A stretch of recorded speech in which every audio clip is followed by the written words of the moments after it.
Bonjour à toutes, on se retrouve aujourd'hui pour coudre ensemble la blouse Léa May.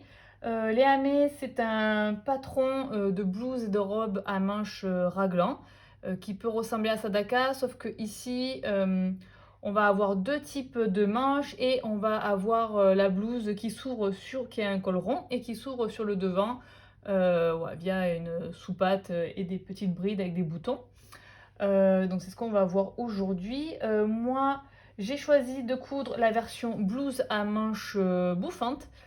Donc je vous montrerai voilà, comment on monte cette blouse. En sachant que donc, je ne vais pas filmer la version robe. Donc il va vous manquer finalement le montage de la jupe. Pour le montage de la jupe, vous pouvez vous inspirer de la jupe de Place des Arts. Ça va être la même chose, seulement qu'il n'y aura pas la partie, bien sûr, parmenture et sous-patte, étant donné que Place des Arts, c'est une jupe pleine, où il n'y avait pas d'ouverture sur le devant. Mais vous ne devriez pas avoir de difficulté, parce que ici, pour la version blouse, je vais vous expliquer comment on place la sous-patte, la parmenture. Donc ça va être la même chose pour la robe. Et pour la version, donc je vous disais, je vais faire la version bouffante. Pour la version manche classique, vous pouvez vous référer à Ottoman, parce que vous allez retrouver une fente indéchirable. Donc vous pourrez vous inspirer de cette vidéo pour la réaliser si vous avez besoin. Alors, première étape, comme toujours, on va préparer les pièces à thermocoller. Donc moi j'ai déjà thermocollé la parmenture, la soupate, ainsi que le bracelet de manche pour manche bouffante. Dans mon exemple aujourd'hui, je vais coudre une version rallongée de la blouse Léa May. Donc j'ai rallongé de 5 cm ma blouse, donc mon devant, mon dos, parmenture et sous-patte. Voilà, donc comme vous l'avez vu, Léa May c'est une blouse qui est relativement crop, qui arrive un peu en dessous du nombril. Moi je voulais une version rallongée, donc voilà, c'est ce que j'ai fait. Ça ne change absolument rien, seulement que je rajouterai un bouton par rapport à celles qui ne vont pas la rallonger. Et voilà, c'est tout. Donc première étape, on va s'occuper des parmentures. Donc ici, je vais venir réaliser mon double rentrée de 1 cm au fer. Donc je vais le réaliser sur le côté où il y a ces décrochés en V. Donc vous voyez, mes décrochés sont ici, donc je vais le réaliser sur ce côté. Donc je fais une première entrée de 1 cm.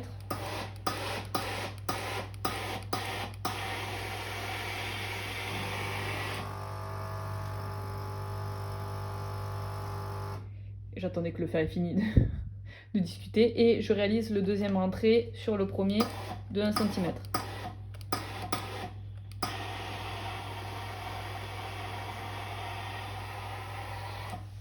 Voilà, donc maintenant il ne me restera plus qu'à venir surpiquer ici le long de ce double rentrée pour le maintenir. Et voilà, et sur l'endroit ça fait une finition propre.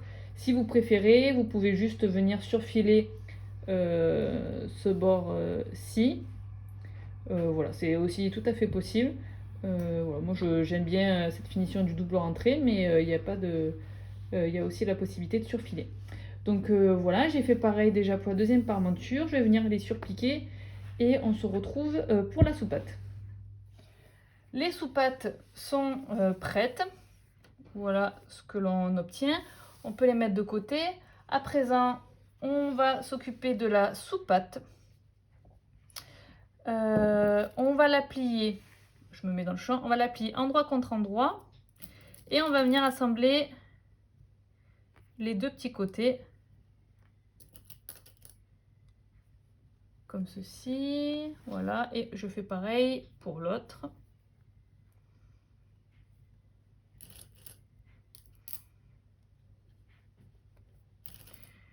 Voilà. Et je vais venir piquer ces deux côtés à 1 cm du bord. Je dégarnirai au ciseau mon angle. Donc celles qui ne savent pas, dégarnir, c'est couper en biais sans couper la couture qu'on vient de faire. Cet angle qui se sera formé ici. Je vais un peu dégarnir la marge de couture et je retournerai sur l'endroit ma soupate que je repasserai. Donc je vais passer à la machine pour réaliser ceci. Et ensuite on passe aux brides. Je vais vous montrer ici comment on réalise le pliage pour les brides. Alors, donc là, ici, c'est mon envers. Je réalise un rentré des deux longs côtés vers l'intérieur de la bride. Je me rapproche. Vous voyez, j'ai pris mes deux bords et je les fais se rejoindre au centre de la bride, voilà, de part égale. Et je vais venir repasser pour maintenir ce rentré.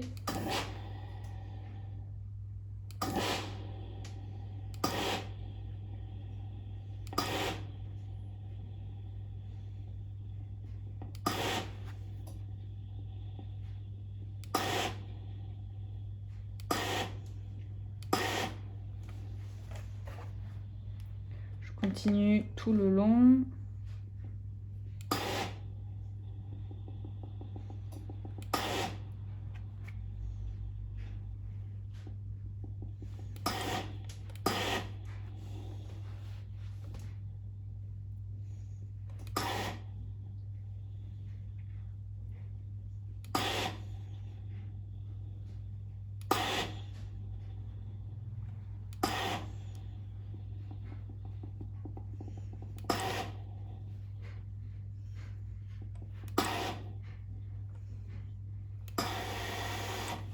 Voilà.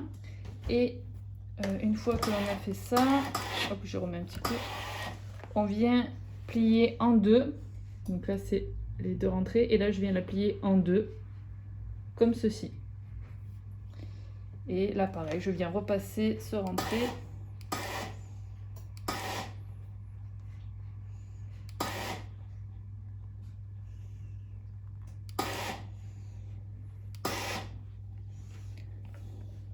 Donc à moitié, je me brûle les doigts. J'espère que vous, c'est pas pareil.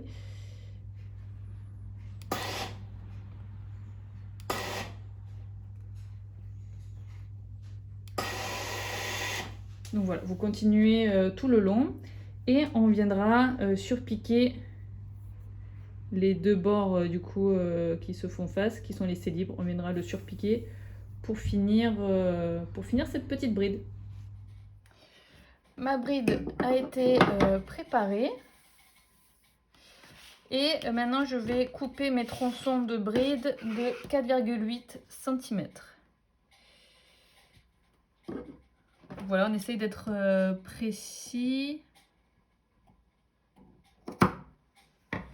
Voilà, une fois que c'est fait, je me sers de la bride que je viens de couper comme un patron finalement pour couper les autres.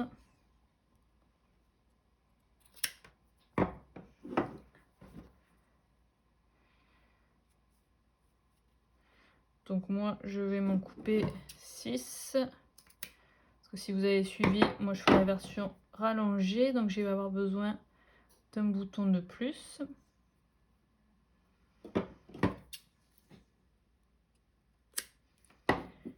Quatre.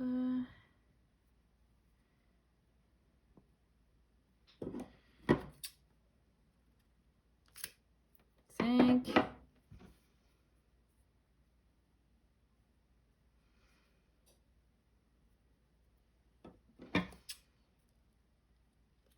6. Voilà. Donc les brides, c'est préparé. Maintenant, on va préparer le lien d'encolure.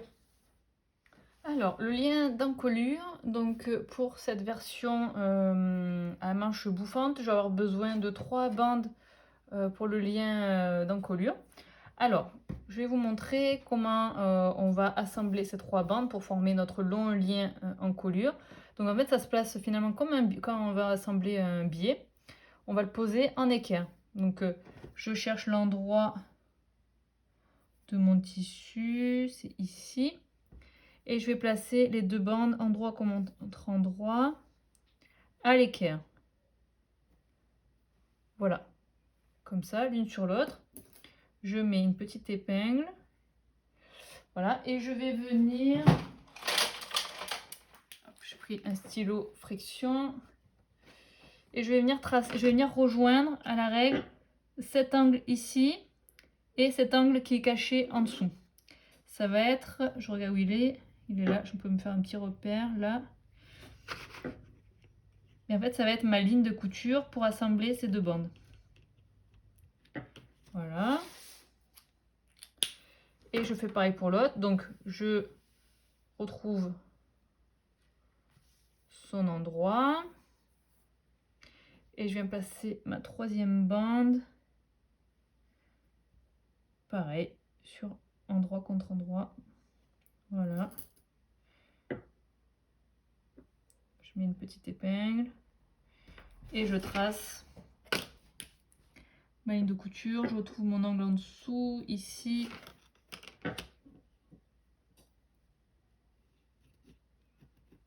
Voilà.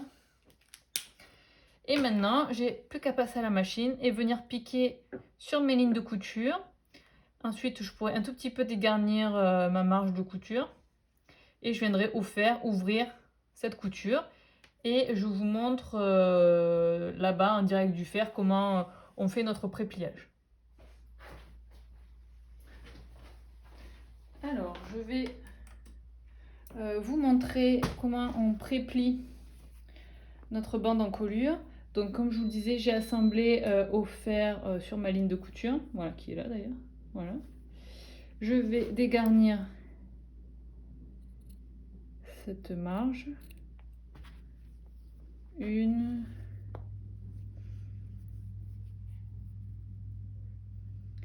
Et deux. Voilà. Et je viens les ouvrir au fer.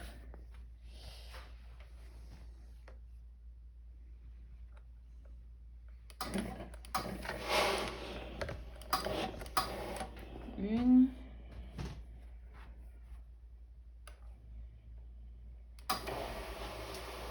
Deux. Je vais repasser mon biais avant de le pré-plier.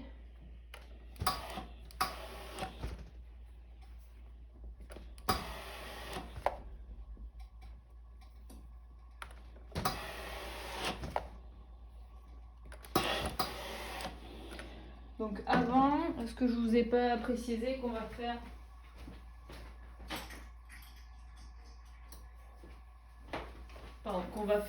maintenant, c'est donc j'ai besoin d'une bande de 172 cm. Donc j'ai oublié de mesurer ma bande.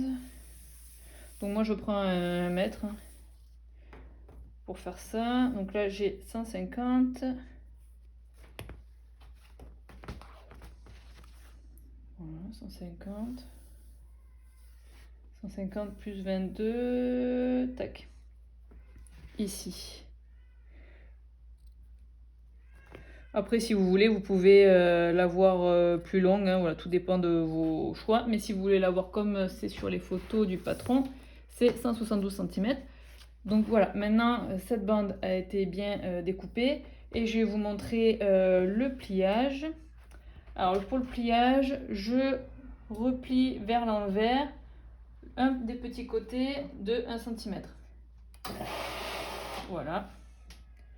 Et ensuite, je replie, comme tout à l'heure finalement pour la bride, je replie les deux bords vers le centre et de façon égale.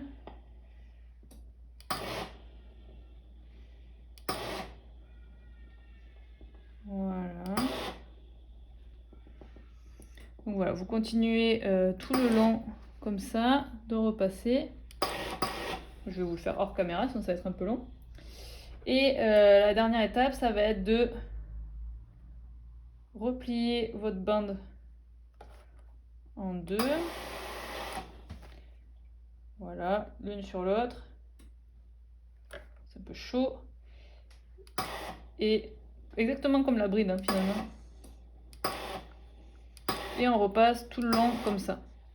Et voilà. Et donc dans cette étape-là, on ne viendra pas surpiquer. On viendra le faire au moment du montage sur le col.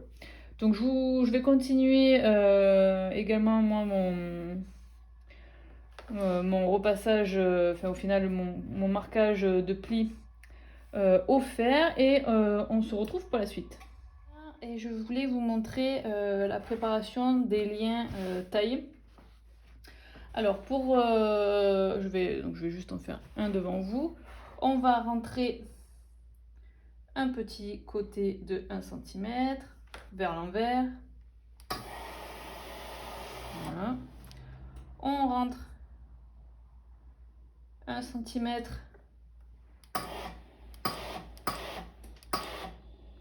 le long côté.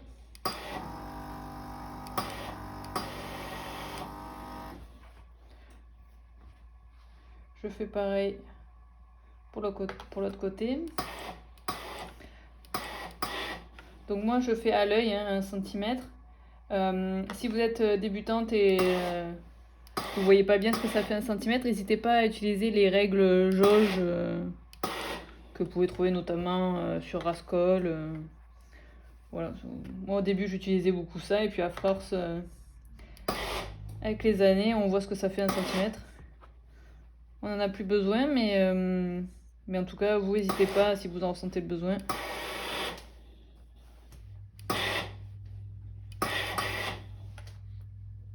Voilà, et maintenant ensuite on replie en deux et on vient aligner nos bords et on repasse.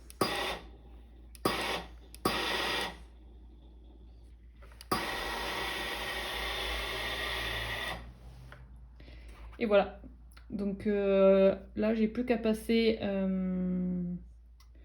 au fer à repasser, pardon, à la machine à coudre, pour venir piquer mes bords libres tout le long, voilà, pour fermer ce lien. Et je fais pareil pour le deuxième, et ils seront prêts pour passer à la suite. Avant de passer à la machine pour piquer mon lien taille, je voulais quand même vous montrer comment ça se passe avec l'élastique. Donc c'est un élastique donc, de 2,5 et vous prenez la dimension de votre taille. Hop, donc moi, ma taille en ce moment, au sortir de la grossesse, c'est 90. Donc ce qui est pas mal. Donc là, c'est 50 plus 40. Voilà. Donc je prends 90.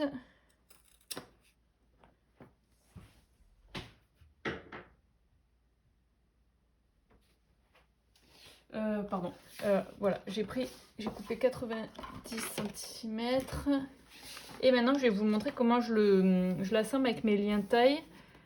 Donc là, je prends mon lien taille, j'ouvre mon lien et je viens positionner mon élastique à l'intérieur.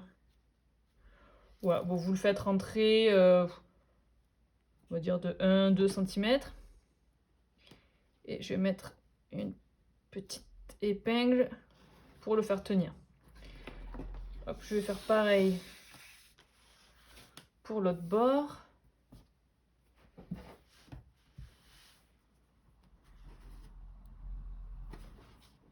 Hop, je le fais entrer à l'intérieur. Voilà.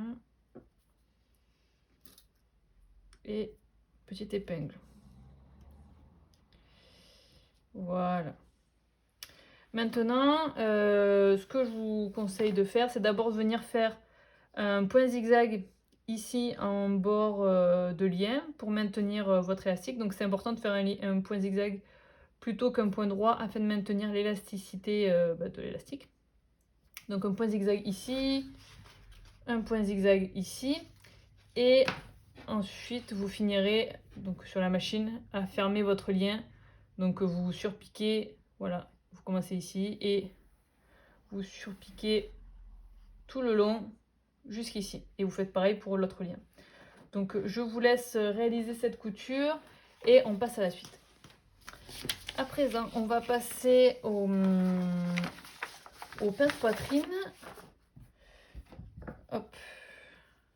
Donc j'ai déjà, donc pour les pinces poitrine, j'ai marqué par des crans la base de mes pinces et par un fil de bâti la pointe de mes pinces.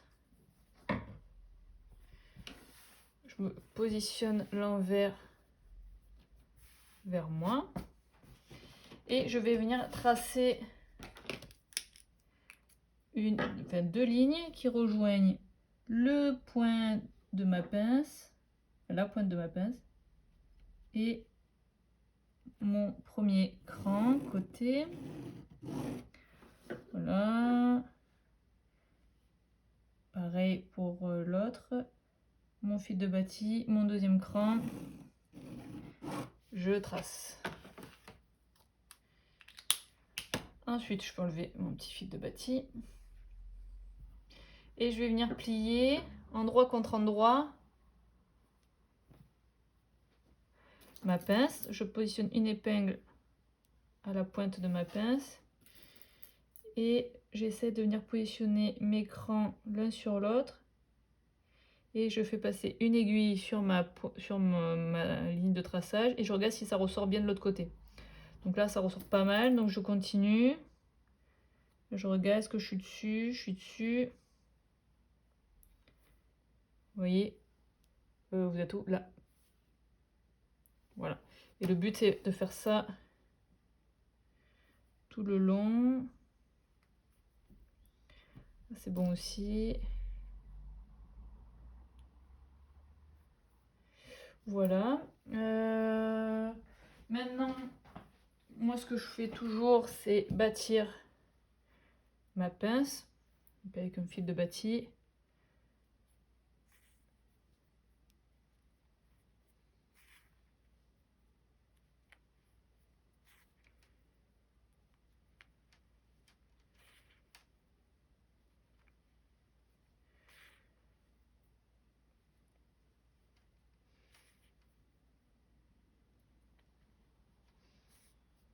Hop, voilà. Et je peux comme ça enlever mes épingles. Et voilà, la pince est prête à être piquée. Donc voilà, vous le savez. On commence par un point d'arrêt, on pique, on pique, on pique, on pique, on pique. Et ici, pas de point d'arrêt, on continue. On tire ces fils et on viendra faire un petit nœud à la main. Donc je vais faire pareil pour la deuxième. Une fois que c'est fait, au fer, on viendra la plaquer vers le bas. Une fois que mes pinces ont été préparées, je suis venue surfiler mes côtés devant ainsi que mon dos. Et maintenant, on va venir assembler les côtés. Donc je prends mon dos et endroit contre endroit, on vient positionner les côtés l'un sur l'autre. Et on épingle.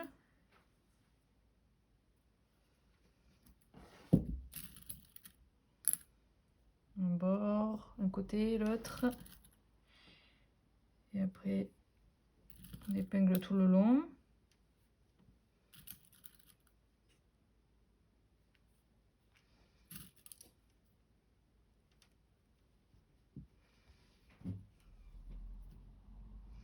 Voilà, donc je vais faire pareil pour l'autre côté devant sur l'autre côté du dos.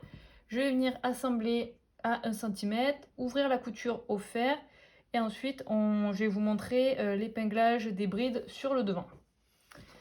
Mes côtés sont assemblés et maintenant, ce que je vous disais, je vais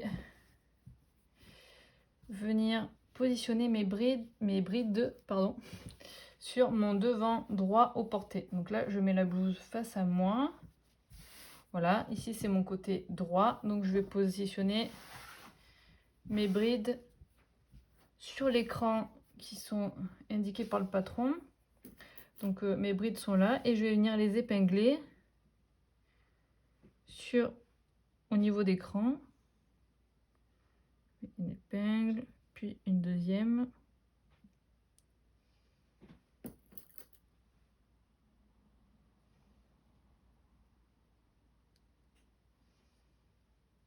Voilà. Et je fais pareil pour les autres crans.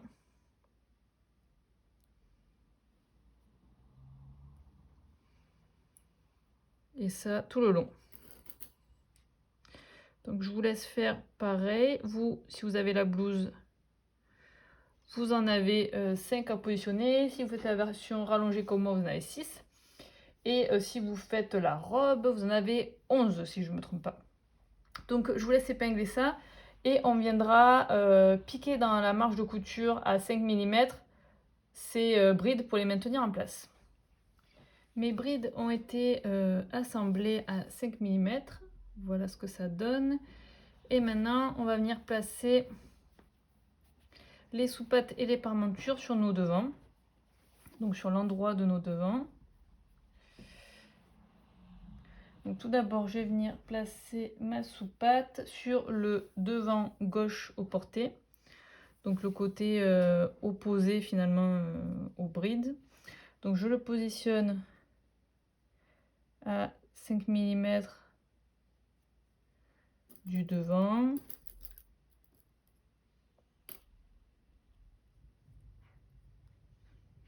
Enfin, du devant, pardon, de l'encolure. Voilà. Et j'épingle tout le long.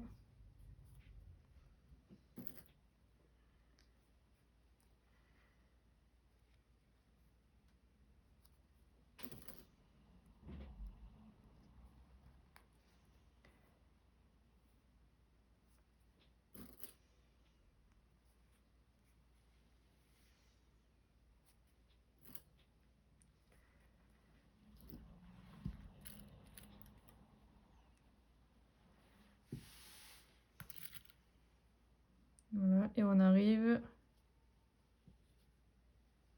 à 4,5. On arrive au cran finalement sur votre blouse qui est à 4,5 cm du bas de la blouse. Donc voilà. Et ensuite, on va venir positionner les parmentures. Donc voilà, ça se repère comme ça. Celle-ci, elle ira sur l'endroit du devant ici. Elle va prendre en sandwich les brides. Et celle-ci, elle y viendra prendre en sandwich la sous-patte. Sauf que à la différence, à la différence de la sous-patte, la parmenture, je la fais commencer au niveau de l'encolure, donc tout en haut.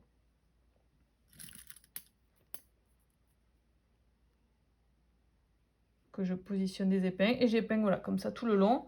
Et ça va tomber au même niveau à la fin que la sous-patte.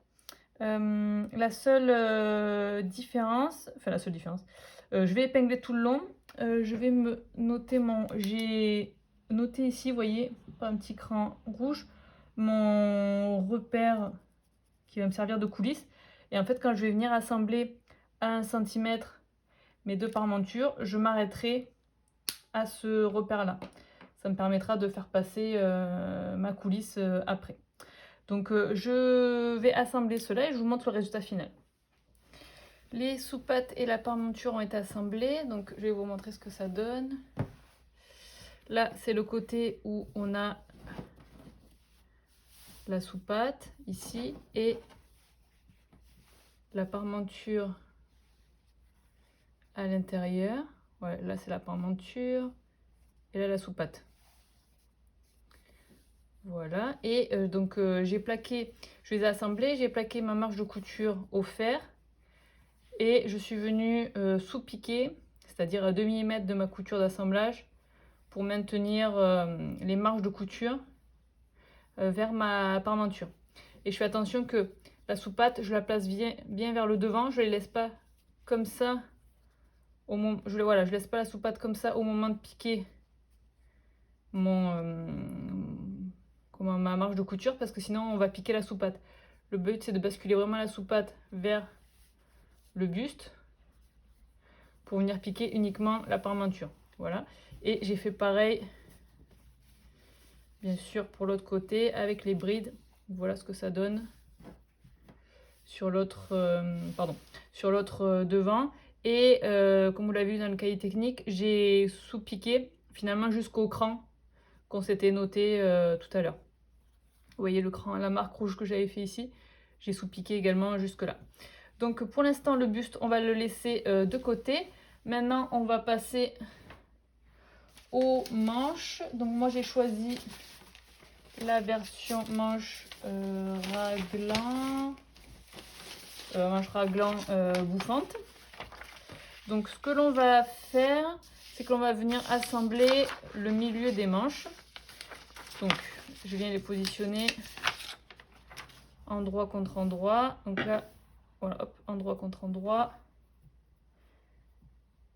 Et hop, endroit. Et endroit. Voilà, donc je vais en faire qu'une, je viens de vous montrer les deux. Alors je viens faire correspondre mes deux crans dans l'arrondi. Donc j'ai un cran ici. Et l'autre cran il est ici. Voilà. Et après j'assemble les bords. Et je vais mettre des épingles tout le long. Voilà, et je fais correspondre la base.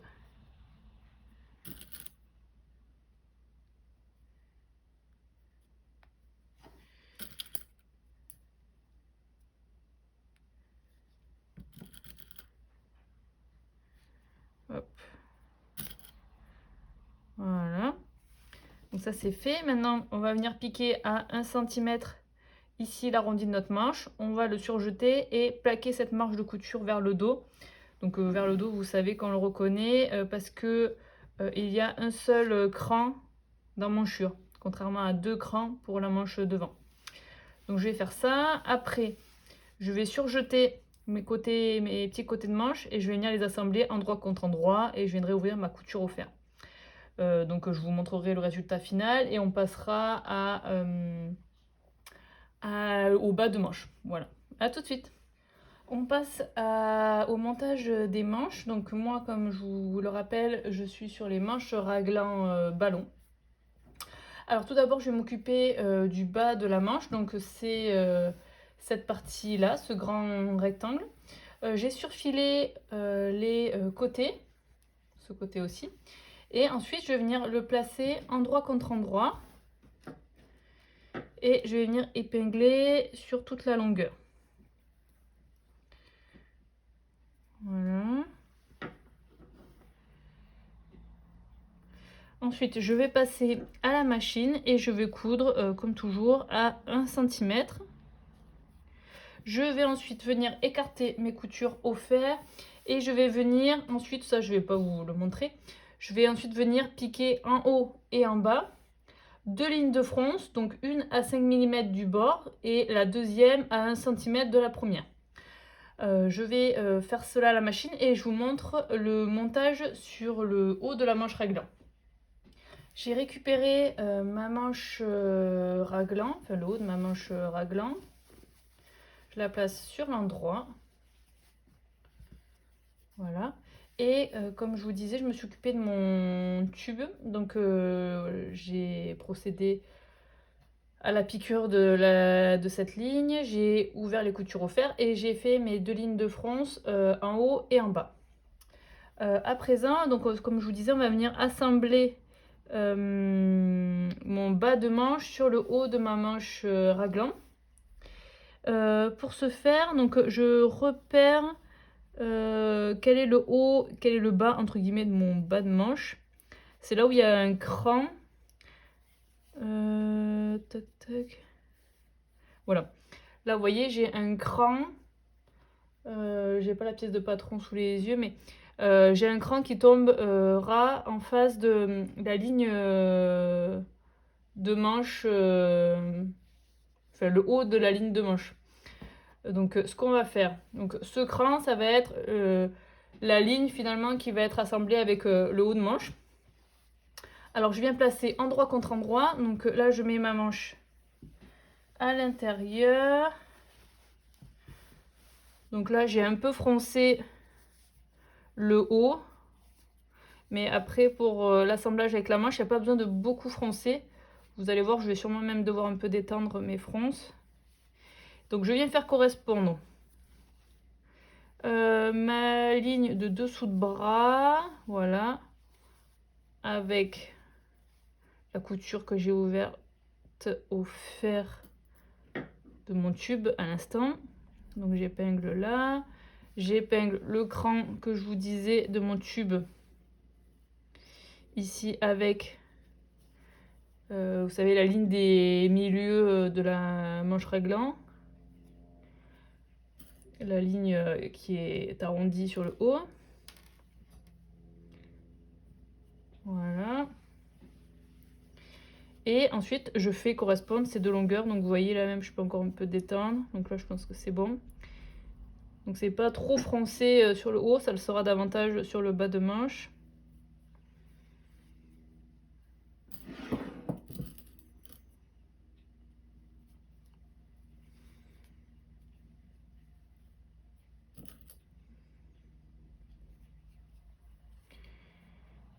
Hop, voilà. Et pareil, je fais correspondre l'autre longueur. Là, vous voyez, c'est peut-être un poil long, donc je mets un peu plus de fronce.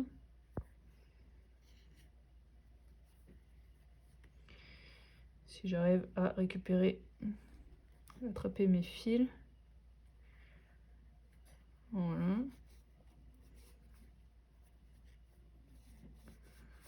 Je fronce un petit peu.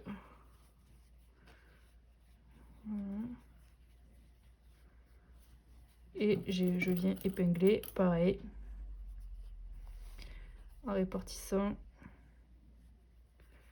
les fronces le mieux possible.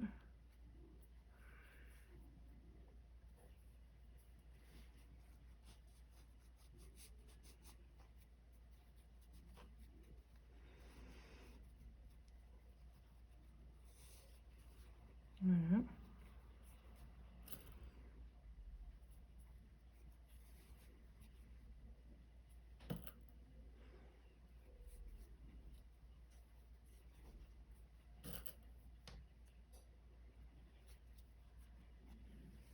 Voilà.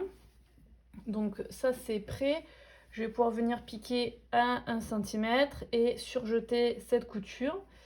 Et je vous montre le résultat et la préparation du poignet.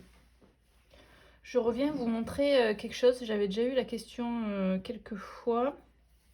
Donc je viens vous le montrer ici.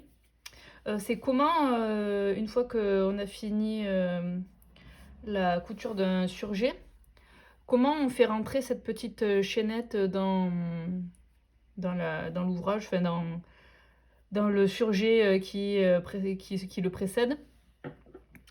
Alors il y a deux techniques. Première technique que je faisais jusqu'à présent, c'était voilà, je coupais en partie mon surjet, je récupérais un fil, je faisais un nœud autour du surjet, je passais mon fil dans une aiguille et je passais mon aiguille dans le surjet et je faisais ressortir mon fil. Maintenant, je le fais plutôt avec ça va beaucoup plus vite. Je l'ai trouvé chez Rascol. Alors le nom, je l'ai plus. Mais si vous tapez attrape-surjet ou remailleur peut-être. Je crois que c'était un remailleur. Donc on peut l'utiliser aussi pour le tricot, pour récupérer des mailles. Mais moi je l'utilise pour le surjet, ça marche super bien. Oui, c'est un petit crochet comme ça. Et en fait, donc on ouvre le petit crochet. On le fait passer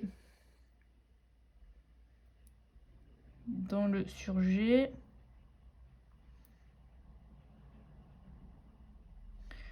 Voilà, donc là je suis passée et je viens récupérer mon surjet un peu plus loin.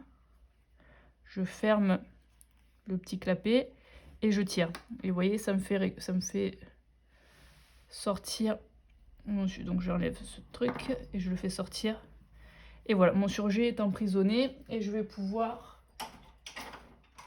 le couper à ras. Voilà. Et voilà, et au moins le surjet est emprisonné. Donc voilà ce que l'on obtient.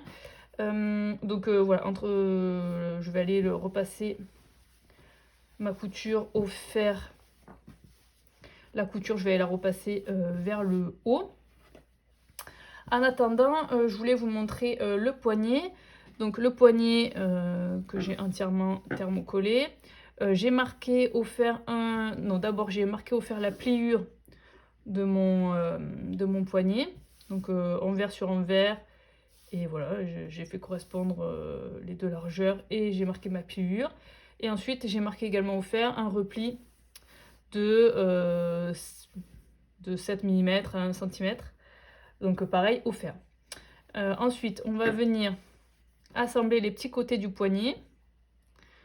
Donc endroit contre endroit.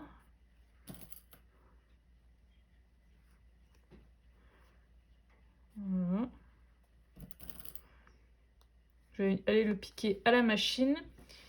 Et je vais également ici préparer mon bas de manche que je vais froncer. Parce que le bas de manche sera pas mal froncé.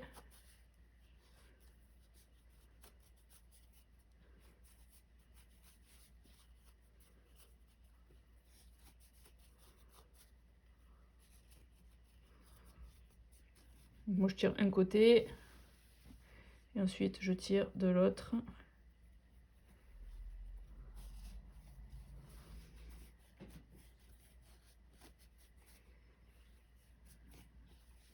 Voilà, je tire pas mal et après je détends.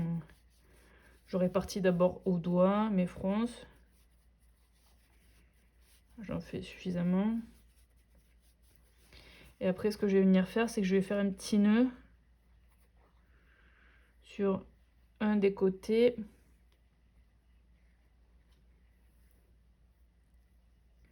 Je fais ce petit nœud, comme ça je pourrais venir mettre des fronces au plus proche du début de ma ligne de fronce, parce que sinon ça laisse toujours un petit espace. Enfin, vous voyez, ça laisse toujours une petite partie sans fronce et c'est un peu moins joli. Donc voilà, pour l'instant je laisse comme ça. Je vais m'occuper de ce poignet que je vais assembler à 1 cm. Je vais aller repasser également ma couture au fer vers le haut pour mon haut de manche. Et je vous montre l'assemblage du poignet sur le bas de manche. Alors voilà, j'ai réalisé la piqûre ici pour fermer le poignet. Je l'ai écrasé au fer. Et ensuite, je vais venir mettre ma manche, l'endroit face à nous. Alors, le dessous de manche est ici. Donc, tout d'abord, je vais venir faire correspondre la partie du poignet avec mon bas de manche qui n'a pas de repli. Donc, j'insère ma manche à l'intérieur pour que mon poignet et ma manche soient face à face et je place ma couture ma couture bas de manche avec ma couture de poignet et je vois un peu comment est-ce que j'ai assez froncé ou pas. Ça a l'air que non, donc je vais continuer à froncer. Je répartis un peu mieux mes fronces.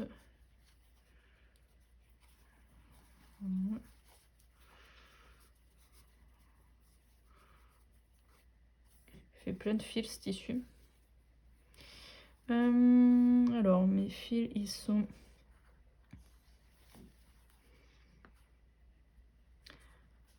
voilà.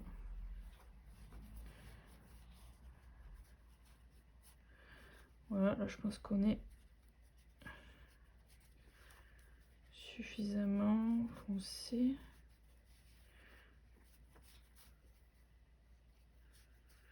Donc là je commence à épingler.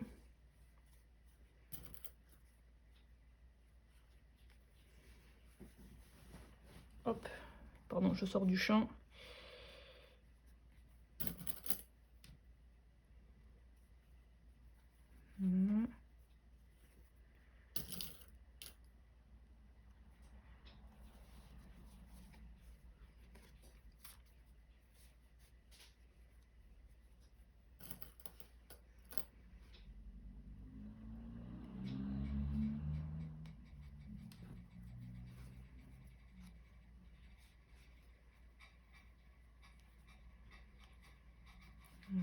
Et dernière épingle. Voilà. Donc ceci est fait. Je vais venir piquer toujours pareil à 1 cm. Enlever mes fils de fronce. Et ensuite il nous restera à plaquer au fer la marge de couture vers le poignet. Et je vous montrerai comment on positionne le poignet pour la couture finale. Voici mon poignet pratiquement prêt. Donc maintenant je vais vous montrer comment je viens fermer ce poignet. Donc je prends mon repli et je viens faire correspondre ma couture de poignet avec celle de la manche. Et je viens recouvrir finalement ma couture faite précédemment de 1 ou 2 mm.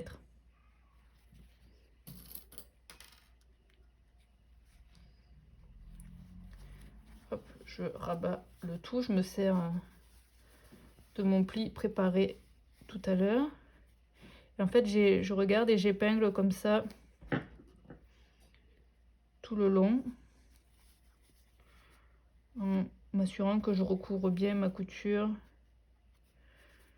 de 1 ou 2 mm à chaque fois.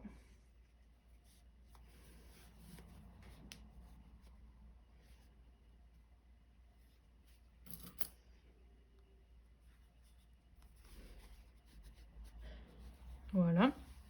Moi, ce que j'aime bien faire, j'aime bien bâtir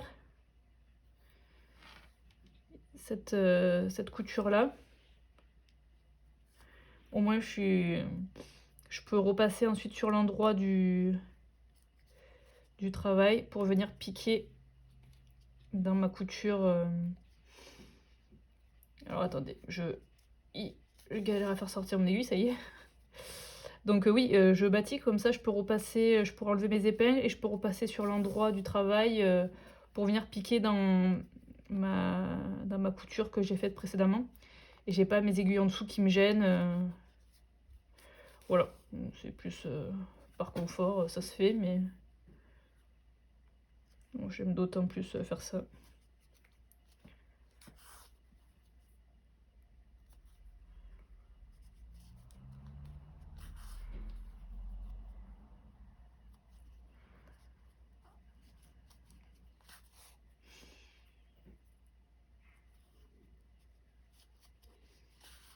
Voilà, on arrive au bout. Voilà, j'enlève mes épingles.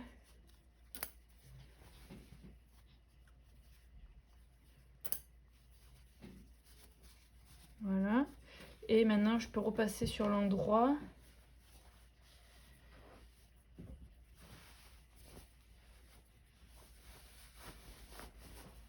Voilà.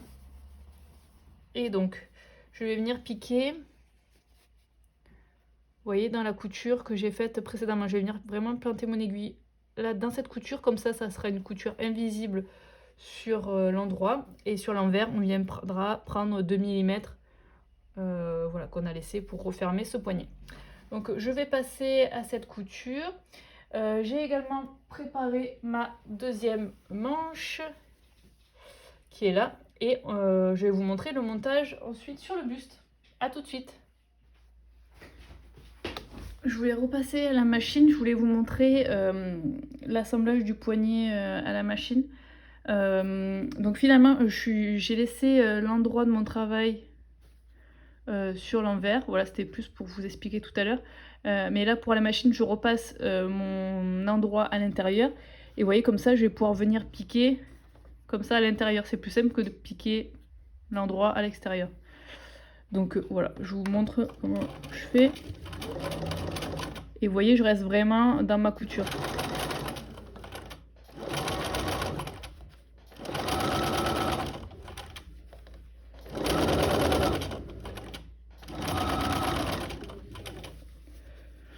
Donc on y va petit à petit.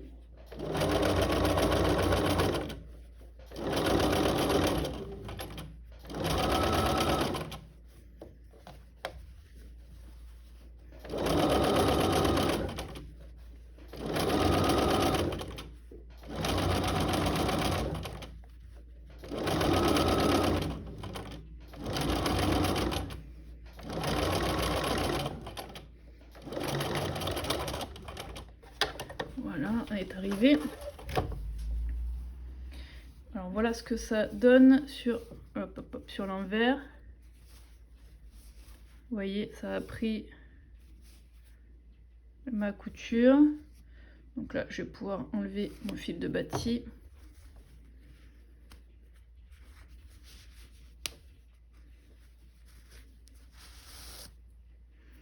Alors excusez-moi pour la luminosité, ici j'ai pas mes éclairages.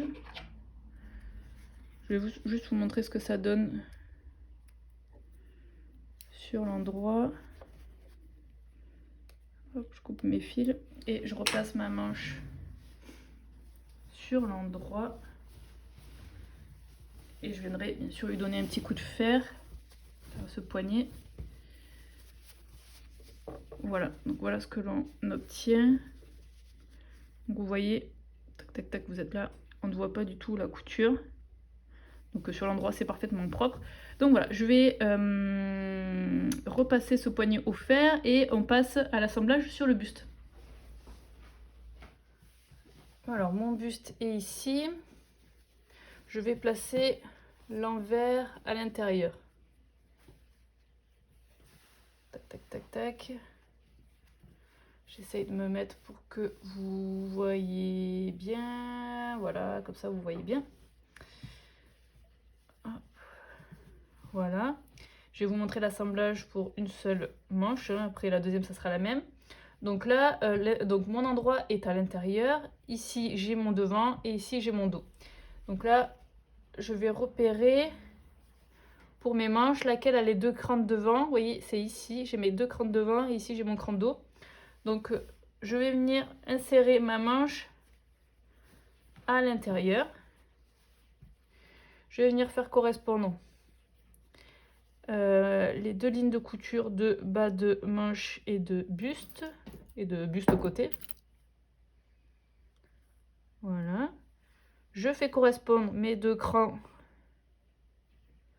de la manchure ainsi que le cran du raglan. Voilà.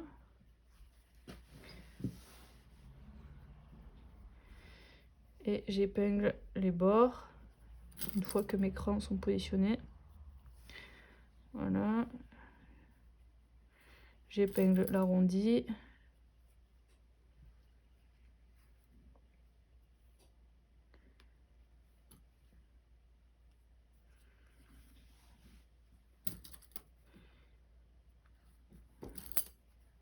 Et je fais pareil pour le dos.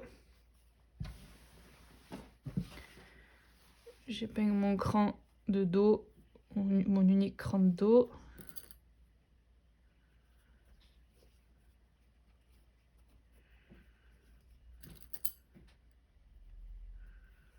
Voilà, et j'épingle mon cran du raglan.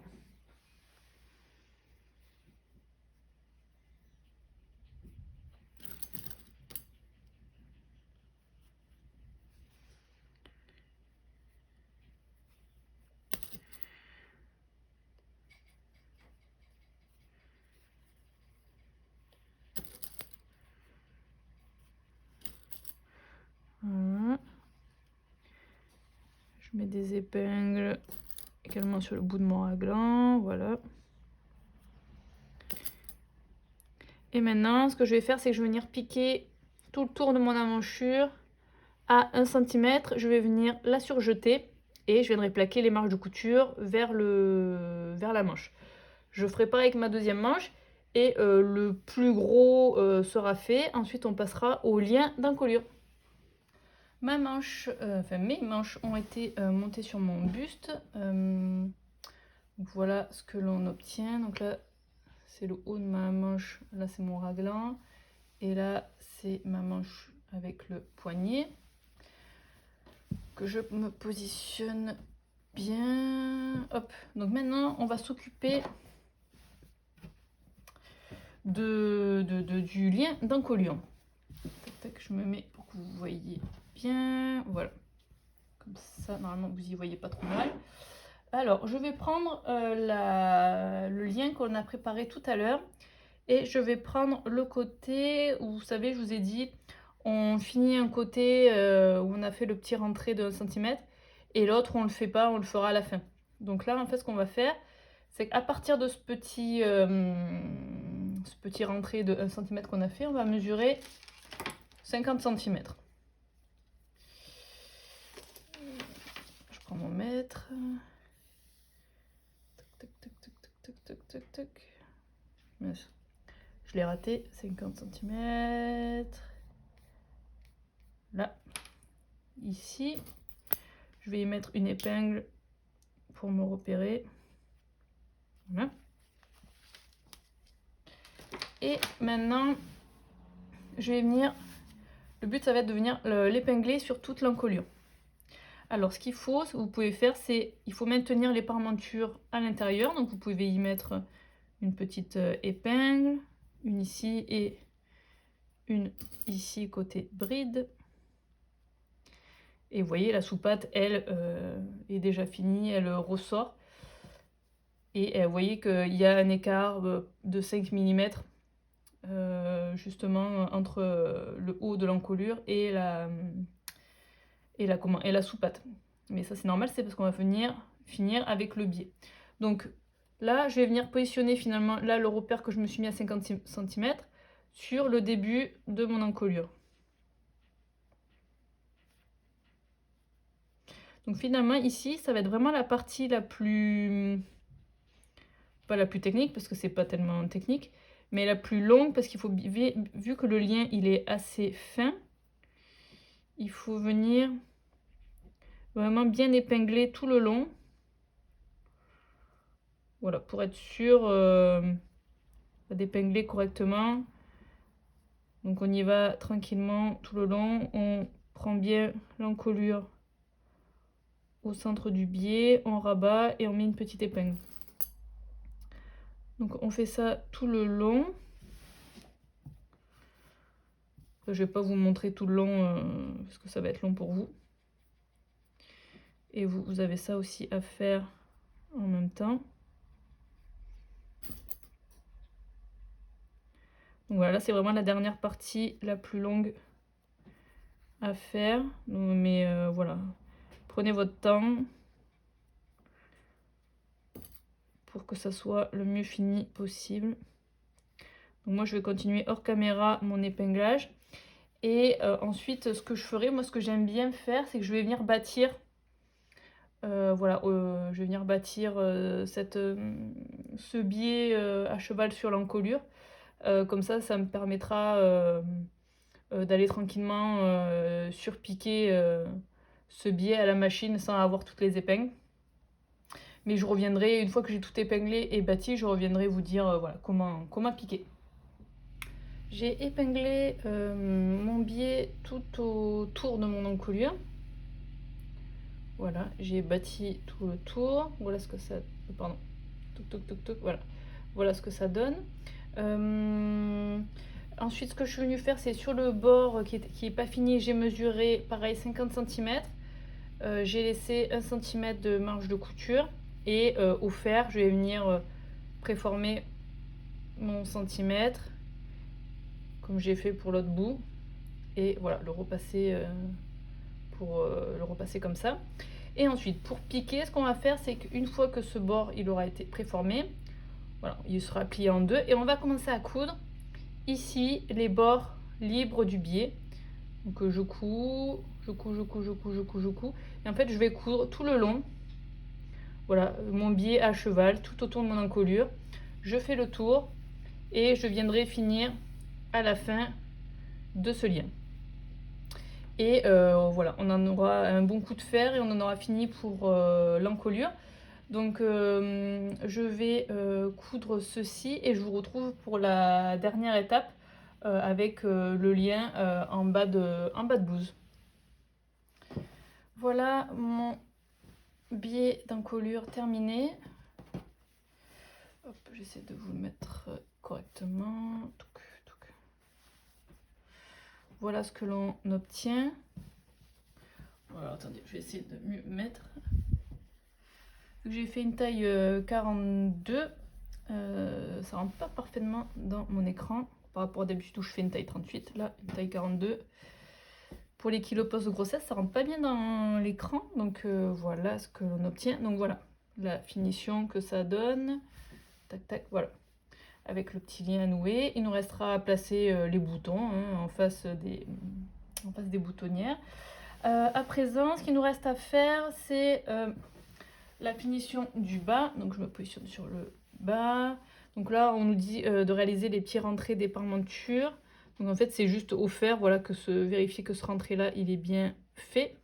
Voilà. Et maintenant, et que celui-ci également, vous voyez, le long de la blouse, il est bien réalisé. Et maintenant, on va venir faire un rentré qu'on va repasser au fer de 1 cm tout le long. Et ensuite, on fera un rentré de 3,5 qui viendra se mettre par-dessus la parmenture, qui viendra l'emprisonner. Et vous voyez, en fait, ici, après on viendra bien sûr surpiquer l'ourlet. Et ici, vous voyez, il vous reste un trou. Enfin, on va le faire plutôt de ce côté-là, sur l'endroit par lequel on passera, voilà, hop, par lequel on passera la coulisse. C'est pour ça qu'on avait arrêté la couture au cran. Ça permet de passer la couture à la fin. Donc voilà, je vous laisse réaliser votre entrée de 1 cm et ensuite de 3,5. Voilà, et venir surpiquer votre ourlet. Et je vous montre comment voilà, on insère l'ourlet dans la coulisse et comment on va le bloquer.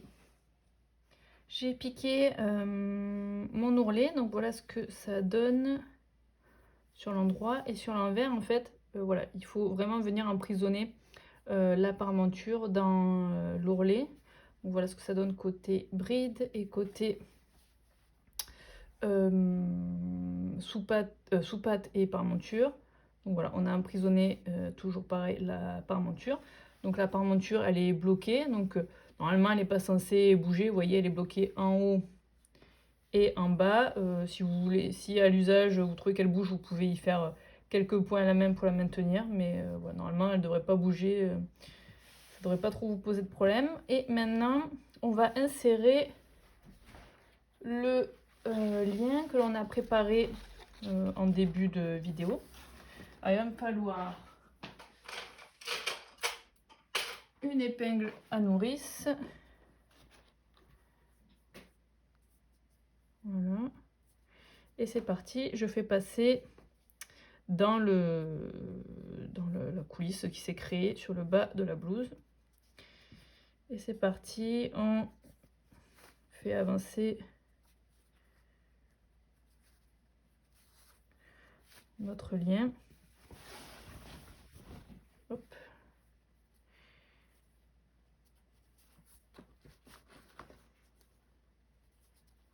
Moi j'ai une toute petite épingle à nourrice, donc ça prend un peu plus de temps. Si vous en avez une longue, c'est mieux.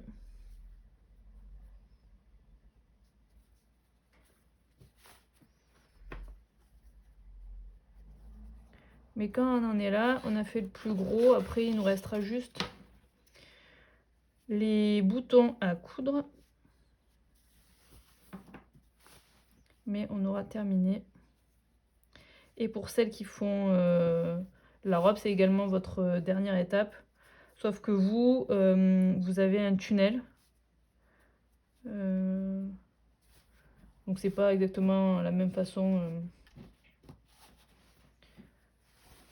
de finir, vous en l'occurrence la taille pour la robe. Mais bon, ça revient un peu au même. Comme je vous le disais en début de vidéo, pour la robe, n'hésitez pas à aller voir le tuto de Place des Arts qui peut vous aider.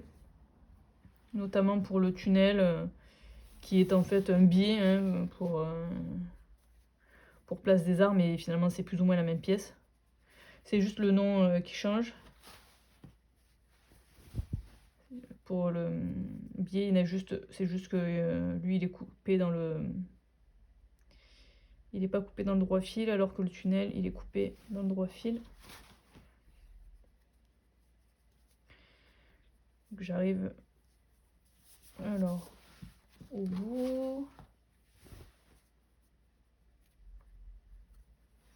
Je suis en train de me rendre compte que vous voyez absolument rien. Bon, il n'y avait rien d'intéressant à voir, mais je suis pas dans le cadre. Et donc là, du côté, on va ressortir du côté de la soupape. Donc là, c'est important de passer par-dessus la soupape. Faites attention parce que la soupape va vouloir un peu sortir, mais ça, on va la bloquer après. Et donc là, on tire pour faire rentrer l'élastique du bout.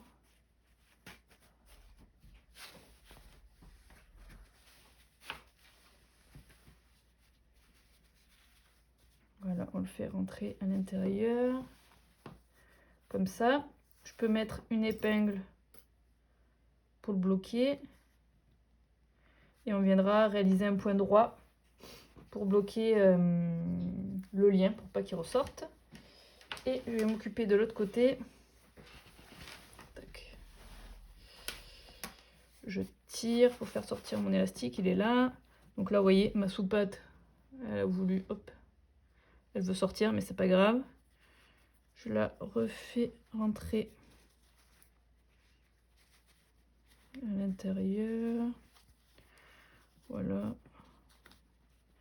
Également, il y a mon rentrée qui veut ressortir.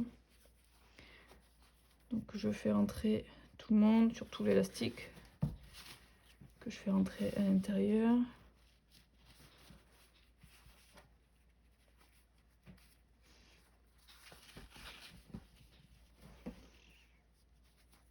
Donc l'élastique est rentré dedans.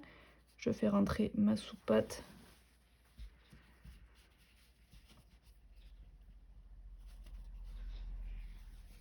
Voilà, je vérifie que tout le monde est bien rentré. Voilà. Voilà, une fois que je regarde bien que ça fait pas un petit, ça fait un petit boudin derrière, voilà. Voilà, là c'est parfait, tout le monde est bien rentré. Pareil, j'y mets une petite épingle. Voilà. Et voilà, on a plus ou moins terminé. Donc là, moi, j'ai encore mon ventre de grossesse, donc j'ai coupé un élastique vraiment à ma taille, au ventre qui me reste. Donc voilà, le bas n'est pas très froncé pour mon cas à moi. Mais vous, normalement, si vous n'avez pas de ventre de grossesse comme moi, il devrait être beaucoup plus froncé. Après, ce qui peut être fait, moi, pour mon cas par exemple, si voilà, dans l'avenir, du coup, je vais perdre ce ventre, j'aurai juste à découdre voilà, les petites piqûres que j'aurais fait pour maintenir mon élastique. Je recouperai mon élastique et je viendrai le repiquer ici pour réajuster à ma nouvelle taille mon élastique du bas. Mais bon, c'est pas pour tout de suite. Donc je vais venir piquer ici et de l'autre côté pour maintenir mon élastique.